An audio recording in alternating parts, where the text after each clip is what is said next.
Одигранат преварите од првата елиминацијска фаза на футсал купот на Македонија. Веќе се познати екипите кои обезбедија втора фаза од купот, а каде ќе ги очекуваат потешки предизвици. Во овој сегмент од ова надпреварување се соочија меѓу 7 второлигашите.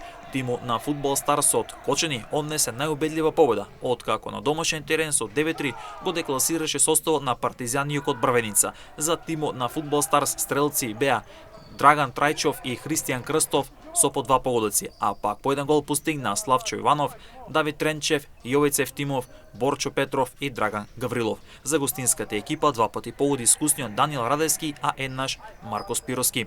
Кратово со 5-1 го декласираше тимот на Конзули од Битола, во надпревар каде Ѓорги Ивановски последно 2 гола, а по 1 постигна Валентин Јовановски, Кевин Јакимов и Никола Стојчевски, а пак за гостинскиот тим единствен стрелец беше Драганчо Мицевски.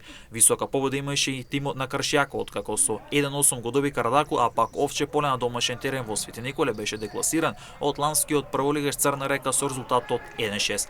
Најнеизвестно беше соучувањето меѓу СЕ Универзитет и ССК Скопје, меч кој заврши со 4-5 и победа на скопскиот тим вредна следна фаза од футсал купот на Македонија.